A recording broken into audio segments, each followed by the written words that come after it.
ही कर लो, मेरे को शूट पे वापस भागना। Tell us your decision and how do you see this in exhibition, especially for kids? See definitely जो मेरा कारण है यहाँ पे आने के लिए, यहाँ पे दो कारण हैं डेफिनेटली। पवन जो अच्छा दोस्त है मेरा, उसे सपोर्ट करने आए हैं और एजुकेशन को सपोर्ट करने आए हैं। यहाँ पे it's India's first organised platform for school education. ये पहली बार ऐसा प्लेटफॉर्म बना है जहाँ पे पेरेंट्स के लिए खासकर गाइडेंस मिलती है, उन्हें काउंसलिंग मिलती है। सो बच्चे और पेरेंट्स साथ में मिलके boarding school, international schools, pre school, day school चुन सकते हैं। सारे बोर्ड से चुन सकते हैं कि कौन सा उनके बच्चों के लिए बोर्ड बेटर है। सो डेफिनेटली बच्चों के लिए बहुत अच्छी चीज़ है और पेरेंट्स को सीखने के लिए बहुत अच्छी चीज़ है। तो बच्चों से ज़्यादा यहाँ पेरेंट्स की सिखाई हो रही है, जो बहुत बढ़िया बात है। Okay, Pawan, ये पूरा idea, how do you got this whole idea, taking it to this day? देखिए पूरा गेम जो होता है वो पूरा आइडिया पे ही होता है। आपने बहुत सही प्रश्न उठाया है। Ideas, that's why ideas sell for millions. बड़े बड़े फिल्म प्रोड्यूसर भी एक आइडिया ही ढूंढते हैं कि इस पर फिल्म बना सकें, एक सीरियल बना सकें, सब तड़पते रहते हैं। तो मेरे एक दोस्त हैं जिन्होंने कहा कि आप लोग, फैशन में भी मेरा एक थोड़ा सा सेटअप है, तो उन्होंने कहा कि स्कूल्स के लिए कुछ क्यों नहीं करते। स्कूल एजुकेशन पे कोई भी ऑर्गेनाइज प्लेटफॉर्म नहीं है। हम उस बिज़नेस में थे, हम उस इंडस्ट्री में थे एग्जीबिशन के, तो हमने इस पर करीब, आपको मैं सच बताऊँ कि मैंने, गौतम, एक तो जब एंट्री किया था टीवी में तब मैंने कम से कम 20 शो छोड़े होंगे, लेकिन इस एजुकेशन ने मुझे उससे भी ज़्यादा छुड़वा दिए। बहुत दुख होता है, लेकिन मुझे लगता है कि एक ऐसी चीज़ अगर देश को दे के जाए तो शायद हमेशा एक नाम बना के जाने की, अब रहना किसी को भी नहीं दुनिया में, जाना सबको एक दिन, लेकिन एक ऐसा नाम कि ऑर्गेनाइज प्लेटफॉर्म स्कूल एजुकेशन के लिए पवन शंकर दे के गए, तो ऐसी चाहत लगी। और एक स्टेज आती है जब आप पैसे से ज़्यादा आपको नाम प्यारा हो जाता है। तो मैं उस स्टेज पे हूँ कि मुझे सिर्फ कुछ देश के लिए करना है, कुछ समाज के लिए करना है। और सच बोल रहा हूँ गौतम कि जितना मेरे दूसरे बिजनेसेस से पैसा होता है, एक या दो इवेंट से पूरे सीज़न में इतना पैसा एजुकेशन में नहीं निकलता। और 3 साल ज़िंदगी के निकल गए, 3 साल ज़िंदगी के निकल गए। चश्मा कभी नहीं लगा था, चश्मा भी लग गया, यहाँ पे दिख रहा है आपको। तो ये एक एजुकेशन, पहले मैं सोचता था गौतम कि एक टीचर जो है कैसे कम पैसे में कैसे स्कूल को पढ़ाता है और खुश भी रहता है। वो तब समझ में आया जब मैं खुद शिक्षा में आ गया। एक अजीब सा खिंचाव होता है, जैसे एक एक्टिंग लाइन में खिंचाव होता है। ये एक चीज़ अलग है। जैसे मैं इससे रिलेट इसलिए कर सकता हूँ, मेरी सिस्टर टीचर है। हाँ, तो अभी वो हेड मिस्ट्रेस बनी है DPSR के फर्म की। तो वो बात में बात निकली मेरे से, मैंने उससे पूछा, रशु इंक्रीमेंट कितना हुआ है? अब मैं वो पैसे नहीं बोलना चाहता, वो कहती बहुत नॉमिनल है। और जो उसका प्रेशर बढ़ गया है वो एकदम ही, जैसे वो सुबह 4:30 बजे उठते हैं, 1:30-2 बजे घर पहुँचते थे, अब वो आती 4:30-5 बजे घर। तो वो मैंने कहा यार पैसा तो वही है, तो ये क्या सरदर्दी, 1000 बच्चे और सर पे डाली, क्यों रिस्पॉन्सिबिलिटी उठाई? कहते यही तो मज़ा है, यही तो बच्चों को पढ़ाने में ही तो मज़ा है। तो ये एक अलग चीज़ है, जब तक आप घुसते नहीं हैं तब तक आप समझते नहीं हैं। तो मैं रिलेट कर सकता हूँ। हाँ, जो खिंचाव मुझे शिक्षा ने दिया, वो राजनीति ने भी नहीं दिया, वो एक्टिंग ने भी नहीं दिया, जो एजुकेशन ने खींच लिया है। तो एक टीचर्स की, एक आर्मी वालों के लिए बहुत रिस्पेक्ट थी, फिर एक एजुकेशन वालों के लिए बहुत रिस्पेक्ट हो गई। ओके, आखिरी सवाल, नोटबंदी को लेकर जिस तरह का माहौल है अभी, हाल में मनमोहन जी ने कहा अगर आप इस तरह का पोजीशन लेते हैं और बिना कोई पर्सनल हमला करते हुए मोदी जी पे, उन्होंने कहा कि कम से कम कोई एक ऐसा देश बताइए जहाँ पे आप पैसे तो जमा कर सकते हैं लेकिन अपनी मर्जी से निकाल नहीं सकते। आप दोनों की राय जानना चाहूँगा, आपकी निजी जिंदगी कितनी प्रभावित हुई? आपके इर्द गिर्द जो लोग हैं, आपके ड्राइवर या आपके मालिक? ऑनेस्टली अगर हम अपनी बात करें, मैं अपनी बात करता हूँ, पवन के बारे में नहीं कहता, मैं अपनी बात करता हूँ। मुझे डिफरेंस नहीं हुआ क्योंकि हमारे पास एक क्रेडिट डेबिट दोनों कार्ड्स हैं। अगर हमें सब्ज़ी भी खरीदनी होती है हम नेचर्स बास्केट से जा सकते हैं, मगर जितने बाकी सब भाई लोग हैं और अलग अलग शहरों में, छोटे शहरों में, गाँव में, वहाँ तो बैंक ही नहीं है। तो अभी तक ATM जाने की ज़रूरत नहीं पड़ी। आप कोई ना कोई बैंक जाके निकाल लेता है और सब कार्ड पे हो जाता है। हमारा जो बड़े शहर में रहते हैं, मेट्रोज़ में रहते हैं, मगर जो छोटे शहरों में रहते हैं उनकी हालत तो बहुत बुरी है और चीज़ें इतनी अच्छी नहीं हैं। मगर कह रहे हैं कि जैसे ग्रेटर गुड के लिए कुछ सैक्रिफाइसेस करने पड़ते हैं, वो सब ठीक है। मगर 2-3 सवाल भी दिमाग में आते हैं कि यार, जैसे पार्लियामेंट में उठा था अभी कि 100 का नोट 6 महीने से पता, तो 100 का नोट छापा क्यों नहीं? छाप लेते हैं ना, 100 का नोट ही छाप लेते, किसी को सस्पेशन भी नहीं होता। तो ये ऐसे सवाल बहुत सारे आते हैं। जैसे बाहर पैसा पड़ा हुआ है, बाहर से पकड़ के लाओ ना उन लोगों को, क्यों नहीं पकड़ते? वो कह रहे हैं चलो धीरे धीरे करके करेंगे, तो पहले वो कर लेते, बाद में ये कर लेते, क्योंकि जो बेचारे सफ़र कर रहे हैं, हम तो फिर भी बचे हुए हैं। तो हमारी तो उतनी कंप्लेंट नहीं है, हमें चुभ नहीं रहा। और आप जैसे पूछ रहे हैं, जैसे अब ड्राइवर्स हो गए या बाकी हो गए, हम उनको पैसा निकाल के या आजकल चेक से दे सकते हैं, उनका हो सकता है। मैं ये सब कह रहा हूँ, मेट्रोज़ में जितने लोग हैं और हम रिस्पॉन्सिबल है हमारे स्टाफ के लिए, तो हमें कुछ भी करना पड़े, 2 रोटी हम खाएंगे तो 2 रोटी उन्हें खिलाएंगे। तो हमें कंफर्टेबल है तो उन्हें कंफर्टेबल हो जाता है, मगर जो लोग कंफर्टेबल नहीं है उनका क्या? देखिए फैसला सही है, लेकिन बहुत ही गलत तरीके से इम्प्लीमेंट किया गया है। बहुत सही बात है, अगर आज तैयारी पूरी होती, टीम बड़ी होती और पैसा रिप्लेस किया जा सकता था। अगर मैं 5 लाख लेकर जाऊं और मैं बोलूं मेरा पैसा है, मैं इसका ओनस लेता हूं, मैं इनकम टैक्स भरूंगा, जिसको भी आप कर रहे हो पूरे 5 लाख आपको बदल के देने चाहिए थे सरकार को। अगर ये कर लेते तो कोई क्राइसिस नहीं होती। लेकिन ये सही बोला मनमोहन सिंह जी ने कि कोई भी ऐसी कंट्री नहीं है जिसने आपके पैसे पे रोक लगाई है। इकॉनमी डाउन जा रही है, लेकिन मुझे फिर भी ये लगता है गौतम, कहीं ना कहीं हिंदुस्तान के 80% लोग प्रभावित हुए हैं। बिजनेस इफेक्ट होगा, 6 महीने लगेंगे इकॉनमी को रिकवर करने में। लेकिन फैसला सही है, लेकिन बहुत ही गलत तरीके से लिया। आज बैंक भी हड़ताल पे चले गए, कल मंडे को पूरा भारत बंद भी है। एक अलग तरह का पूरा अलग रूप लेता चला जा रहा है। डू यू थिंक और हालात बिगड़ पता नहीं, अब मोदी जी कह रहे हैं कि 50 डेज में सब ठीक हो जाएगा। I just hope and pray for everyone. इसी धीरे धीरे हम सब पे भी फर्क आएगा ही आएगा। हम जो अभी तक सेफ बैठे हुए हैं, जैसे हालात चल रहे हैं, अगर ऐसे चलते रहे नहीं तो गौतम, आएगा ही आएगा। मेरा लीगल बिजनेस है, लेकिन जो मेरे क्लाइंट्स हैं वो इलीगल बिजनेस कर रहे हैं या वो कैश का काम कर रहे हैं, तो वो उन पे रोक लगेगी तो मेरा बिजनेस भी ठप होगा ना। अब जैसे फिल्म्स भी होती हैं, सारी फिल्में जाके शिफ्ट होगी। किसी के पास पैसा नहीं है, क्योंकि हार्ड कैश अगर आप सेट पे देना चाहें तो आपको एक मिनिमम अमाउंट लगता है सेट पे कि आपको यार चाय वाले को देना है, किसी को देना, प्रोडक्शन को देना, स्पॉट को देना है, तो वो भी नहीं हो पा रहा। तो वो नहीं हो पा रहा तो चीज़ें पोस्टपोन हो रही है। तो अब देखा जाए तो यार मैं बोल रहा था फ़र्क नहीं आ रहा, फ़र्क तो आ रहा है। फ़र्क आ रहा है। एक चीज़ करनी थी मुझे, जो अभी तक पता नहीं कि कर रहा हूँ कि नहीं कर रहा हूँ, क्योंकि वो प्रोड्यूसर को ही नहीं पता कि वो भी कर रहा है, वो भी कर रहा है कि नहीं कर रहा है। तो ये एक और दिक्कत है। तो पता नहीं, आई डोंट नो कैसा चलेगा। Thank you.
चलो चलो So man, really good to see you. How come you're here? You hardly come to any events.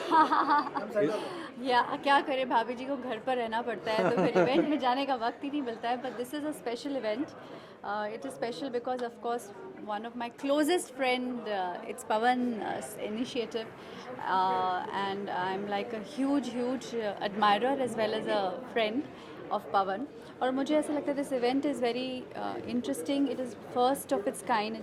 It's never happened that this is a time of choices. You have choices, जैसे कहते हैं the consumer is the king. और आपके पास हर चीज़ की choice है. आज आपको एक छोटा सा अपने लिए फ़ोन या एक अपने लिए जूता भी ख़रीदना होता है तो आपके पास हज़ारों चॉइसेस होती हैं.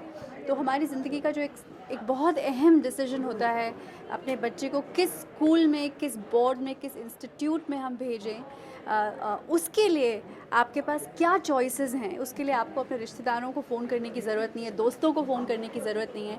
It is like a one stop shop. आप यहाँ आइए and you see all the choices that is available for your kids, and what kind of education do you want to give them, what kind of campus and what kind of facility do you want to give them.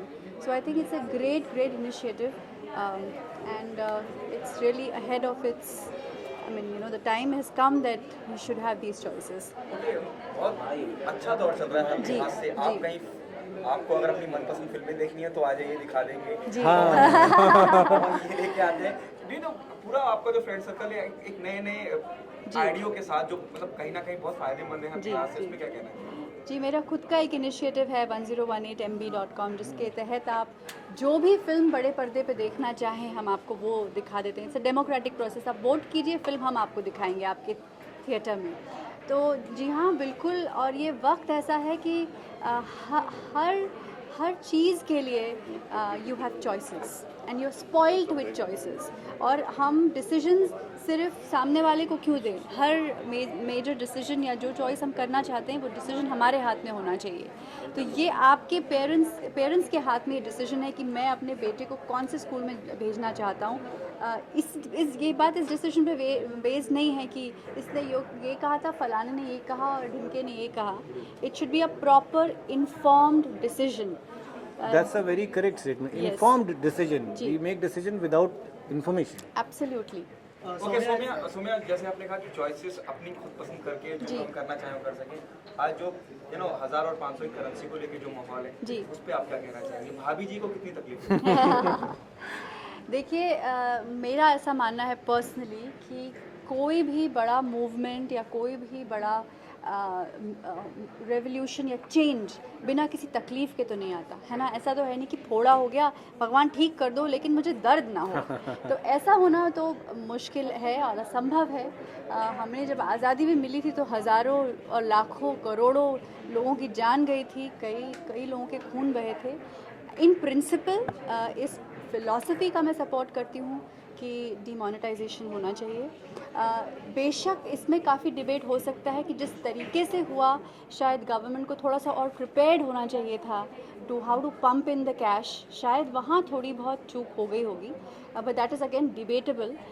But I in principle support this whole move of इसके demonetisation. अलावा जो है हमारे देश में बहुत सारे changes आ रहे हैं. जी. तो एजुकेशन सिस्टम में किस तरह की चेंज आप देखना चाहेंगी आने वाले समय? एजुकेशन में मैं ये चेंज देखना चाहूँगी कि सबसे पहले जो चीज़ मैंने महसूस की है कि जब हम छोटे थे तो हमारे पास करियर की चॉइसेस बहुत कम हुआ करती थी. हमारे पेरेंट्स को भी कुछ नहीं पता था, बेटा पीईटी दे दो, पीएमटी दे दो, या फिर आप सीए बन जाओ, या फिर चलो बहुत थोड़ा ज़्यादा कुछ करना चाहो तो एमबीए कर लो. लेकिन करियर चॉइसेस अच्छी ज़्यादा नहीं हुआ करती थी. और फोकस हमेशा पढ़ाई का जो होता था वो याद करने पे हुआ करता था. फोकस इस पे नहीं हुआ करता था कि क्रिएटिव थिंकिंग आप कीजिए, आप क्वेश्चंस पूछ के अपने आप थ्योरम्स बनाइए. पहले हम रट लेते थे theorems. So I think improvement of creative involvement of the students to think creatively, think more options of vocational training, more options. Even photography can be a good career option. Script writing can be a good career option. Acting can be a good career option.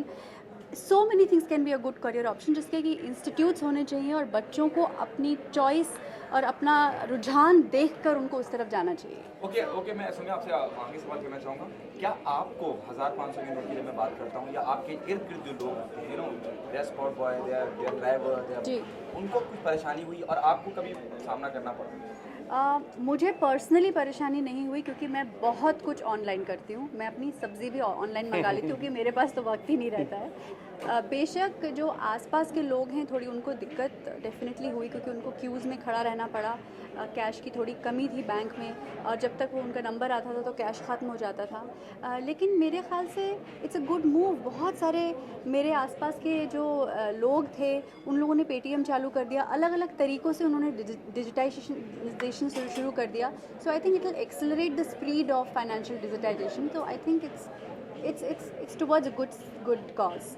अच्छा, कश्मीर कैसा लगता है सौम्या आपको? जी, कश्मीर कैसा लगता है? कश्मीर मैं ज़रूर देखना चाहूँगी। I wish I can see. तो कश्मीर से रिलेटेड एक सवाल है। फारूक साहब ने कहा है कि कश्मीर जो है भारत की प्रॉपर्टी नहीं है, इस पर क्या कहेंगे आप?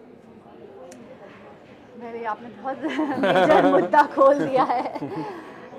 देखिए, ऑफ कोर्स मुझे ये कहना है कि Kashmir is a part of integral part of India और हमारी सरकार और हम लोग कोशिश कर रहे हैं कि वहाँ पर पीस हो। It's a very long debate. I can't answer in 1 or 2 lines, but separatist movements और बहुत सारे ऐसे अलग अलग आवाज़ें तो कश्मीर में आती ही रही हैं, but I really hope and feel that we can make it a part of India peacefully. Thank you. Saumya, हमने पवन से तो जान ही लिया था उनका एजुकेशन टाइम कैसा था, आपका कैसा टाइम था? लाइक आपका एजुकेशन, स्कूल एजुकेशन में क्या बदमाशियाँ की, पढ़ाई में कैसी थी और क्लास के बाहर निकाला जाता था, पनिशमेंट मिला कि नहीं मिला, वो सब बता दें। यार मैं तो बड़ी ना सिंसियर स्टूडेंट हुआ करती थी। एक बात मैं आपको बताना चाहूँगी, मुझे थोड़ी सी शर्म महसूस हुई है कहने में कि मैं ना बड़ी फाइटर थी। मैं हर चीज़ में फ़ाइट मारती थी कि यार मुझे फ़र्स्ट आना है, मुझे इसमें भी फ़र्स्ट आना, उसमें भी फ़र्स्ट आना, इसमें भी फ़र्स्ट आना, उसमें भी फ़र्स्ट आना। लेकिन फ़र्स्ट मैं बहुत बार नहीं आई हूँ लाइफ में लेकिन मैं फ़ाइट बहुत किया है। I am a fighter but I am not a winner. बदमाशी कर दी? बदमाशियाँ हुई हैं, मतलब एक दो लड़कों को मैंने पीटा है क्लास में। हाँ, मुक्के मारे। एक बार मैंने एक को मुक्का मारा, उसने मेरी उसमें आँख आपकी गलती नहीं, ऊपर वाले की गलती है। बनाया ऐसा है तो फिर मारना तो पड़ेगा। Thank you sir.